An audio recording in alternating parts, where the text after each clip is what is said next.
Hello friends, अगर आपको 10वीं क्लास का वार्षिक परीक्षा का पेपर चाहिए, रियल पेपर, और 13 फरवरी 2024 का बिल्कुल रियल पेपर चाहिए, तो बने रहना है क्लास में अंत तक, क्योंकि इसी क्लास में आपको मिलेगा रियल पेपर, कक्षा 10वीं क्लास और गणित विषय का पेपर।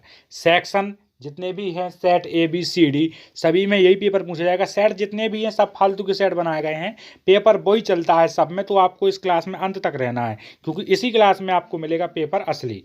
निर्देश सभी प्रश्न अनिवार्य होते हैं। प्रश्न क्रमांक 1 से लेकर 5 तक वस्तुनिष्ठ प्रश्न मिलेंगे, जो टोटल 30 नंबर के होंगे। प्रश्न क्रमांक 6 से 23 तक आंतरिक क्वेश्चन होंगे, जहां आपके 10 रहेंगे 2-2 नंबर, 12 रहेंगे 2-2 नंबर के क्वेश्चन, और 3 रहेंगे 3-3 नंबर के क्वेश्चन, और 3 रहेंगे 4-4 नंबर के क्वेश्चन। ऐसे आपका 75 नंबर का टोटल पेपर हो जाएगा। और यहाँ देखेंगे हिंदी और इंग्लिश दोनों मीडियम में मिलेगा आपको पेपर। ये विकल्प चुनकर लिखिए। सबसे पहला होता है एचसीएफ 91-21 का एचसीएफ का होता है। प्रश्न नंबर हम बोलेंगे, सॉल्यूशन आपको बताना है, ठीक है। समीकरण निकाय x + 2y + 5 = 0 और -3x - 6y + 1 = 0 का हल होगा। कैसा हल होगा आपको देखना है। द्विघात बहुपद ax² + bx + c के शून्यांकों का योगफल होगा।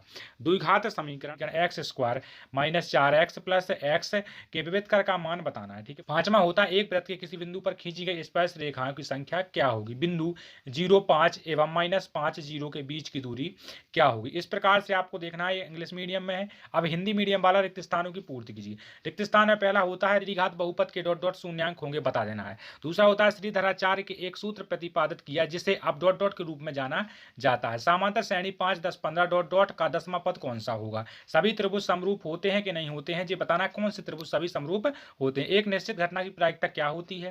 त्रिज्या r वाले वृत्त का क्षेत्रफल का सूत्र बताना है। इसके बाद इंग्लिश मीडियम वालों के लिए है सही जोड़ी। सही जोड़ी पहला होती है sin² a + cos² a का क्या होगा। tan 90 - a कोष्टक बंद 5 sec² a - 5 tan² a का मान क्या होता है। घनाभ का आयतन क्या होता है। वर्ग का क्षेत्रफल क्या होता है। PE + PE का मान क्या होता है। इस प्रकार से आपको इतनी इसकी मिलान करने के लिए दी है। और यहाँ से एक वाक्य वाला क्वेश्चन होता है शून्यांकों की संख्या हमें ज्ञात करना है जी। आपको एक चित्र दिया गया, इसमें आपको देखना है कितने शून्यांक दिए गए। इसके लिए आपको क्लास देखना पड़ेगी जहां पर शून्यांक सिखाए हमने। दूसरा नंबर होता है सर्वाधिक बारंबारता वाला वर्ग क्या कहलाता है। तो सबको मालूम होना चाहिए कि सर्वाधिक बारंबारता वाला वर्ग क्या कहलाता है। किसी समांतर श्रेणी के n पदों का योग ज्ञात कीजिए। ज्ञात करने का सूत्र क्या होता है। चौथा नंबर होता है उन्नयन कोण की परिभाषा दीजिए। शंकु के आयतन का सूत्र क्या होता है। इसके बाद आते हैं सतह में पहला होता है समांतर श्रेणी 10, 7, 4 का 10वां पद -17 है कि नहीं है। तो इसको है तो रहा, नहीं तो गलत करना है। समरूप त्रिभुज का क्षेत्रफल सदैव बराबर होता है तो ठीक है, नहीं तो गलत करो। और स्पर्श रेखा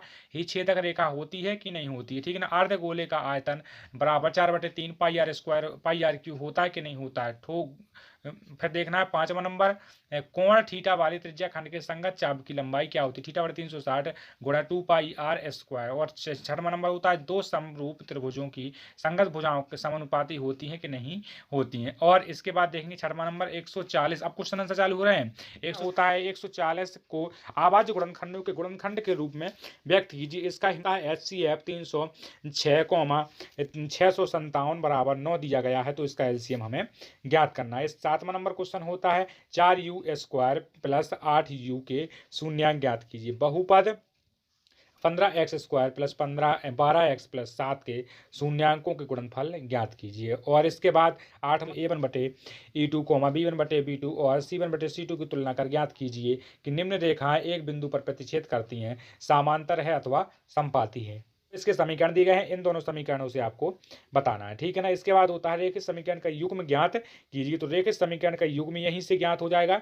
यहाँ था क्वेश्चन रेखित समीकरणों का युग्म ज्ञात कीजिए, जो इसका एक हमारा समीकरण दिया गया है। 9वां होता है समांतर श्रेणी AP के प्रथम 4 पद लिखिए, जिसका प्रथम पद a = 10 और सर्वांतर d बराबर होता है 10, ठीक है। और इसके हमें ज्ञात करना है।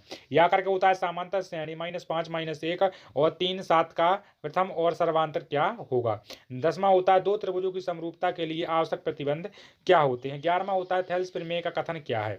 11वां नंबर क्वेश्चन होता है बिंदुओं P2, 3 और Q4, 1 के बीच की दूरी हमें ज्ञात करना है। 11वें का यह होता है x और y के बीच एक संबंध स्थापित कीजिए ताकि बिंदु x, y और बिंदुओं 7, 1 और 3, 5 से समदूरस्थ हो। ये क्वेश्चन आपका होता है या करके इसका।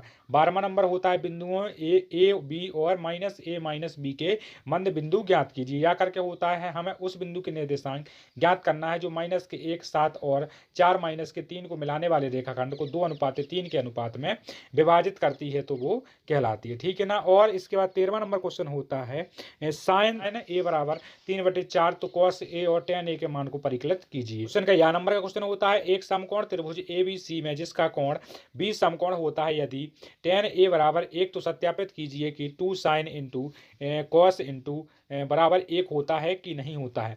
14वां नंबर क्वेश्चन होता है 15 सेंटीमीटर त्रिज्या वाले एक वृत्त के बिंदु P पर स्पर्श रेखा PQ केंद्र O से जाने वाले एक रेखा खंड से बिंदु Q पर इस प्रकार मिलती है कि OQ बराबर 12 सेंटीमीटर और PQ की लंबाई ज्ञात कीजिए। या करके होता है एक बिंदु A से जो एक वृत्त के केंद्र से 15 सेंटीमीटर दूरी पर है, वृत्त का स्पर्श रेखा की लंबाई 4 सेंटीमीटर है, वृत्त की त्रिज्या ज्ञात कीजिए। 15 नंबर होता है 6 सेंटीमीटर त्रिज्या वाले एक वृत्त के त्रिज्या खंड का 6 सेंटीमीटर त्रिज्या वाले एक वृत्त के एक त्रिज्या खंड का क्षेत्रफल ज्ञात कीजिए जिसका कोण 60 डिग्री होता है। या करके होता है एक वृत्त के चतुर्थांश का क्षेत्रफल ज्ञात कीजिए जिसकी परिधि 22 सेंटीमीटर है।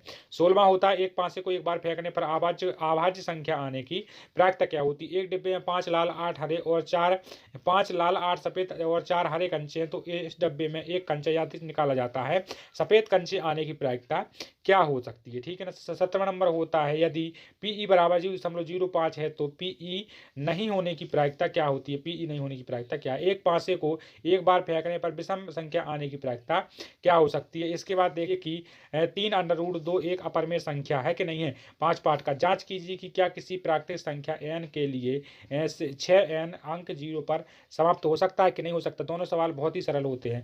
यहाँ देखेंगे 19 नंबर देखना द्विघात समीकरण 2x² - 3x + 5 = 0 के मूलों की प्रकृति हमें ज्ञात करना है। ठीक है ना। और इसके बाद देखेंगे द्विघात समीकरण 6x² - x - 2 = 0 के मूलों की प्रकृति क्या हो सकती है। 20वां होता है दो घनों जिनमें से प्रत्येक का आयतन 64 सेंटीमीटर क्यूब है तो संलग्न फलकों को मिलाकर एक ठोस बनाया जाता है और इसके प्राप्त घनाभ का पृष्ठीय क्षेत्रफल ज्ञात कीजिए। और या करके होता है एक ठोस एक अर्धगोले पर खड़े एक शंकु के आकार का है जिसकी त्रिज्या 1 सेंटीमीटर तथा शंकु की ऊंचाई त्रिज्या के बराबर है तो इस ठोस का हमें आयतन और पाई के पदों में व्यक्त कीजिए। और 21 नंबर होता है दो संख्याओं का अंतर 26 है तो एक संख्या पहली संख्या की 3 गुनी है तो उन्हें हमें ज्ञात करना है। या फिर या करके होता है रेखिक समीकरण का युग्म ज्ञात कीजिए। और या फिर देखना है युग्म को हल कीजिए तो दो युग्म है इनको हल कर देना है आपको। ठीक है ना। और इसके बाद देखेंगे 22वां नंबर 22वां होता है धरती पर एक मीनार ऊर्ध्वाधर खड़ी है। धरती पर एक मीनार ऊर्ध्वाधर खड़ी है। एक पाद बिंदु से मीनार के पाद बिंदु की दूरी 15 सेंटीमीटर है। मीनार के शिखर का कोण 60 डिग्री है और मीनार की हमें ऊंचाई ज्ञात करना है। इसके बाद 23वां नंबर होता है और सबसे आखिरी क्वेश्चन होता है बाद आता है 23वां नंबर। तो 23वां नंबर क्वेश्चन होता है निम्नलिखित सारणी को दें 35 नगरों के साक्षरता प्रतिशत को दर्शाना है। जी आपका इस तरीके से क्वेश्चन होता है। इसके बाद 23वां का यह हो गया यहीं पर। तो जे आपके यहाँ से निपटा पूरा पेपर। तो आपने अगर पूरी क्लास देखी है तो आपको कुछ लगा होगा कि इस पेपर से आएगा। तो मेरे भाई आप अगर चैनल पर नए हो चैनल को सब्सक्राइब कर लो, वीडियो बनाओ उस वीडियो को लाइक शेयर कर देना है। सभी भाइयों से दोबारा मिलते हैं अगली वीडियो में। जब तक के लिए जय हिंद जय भारत।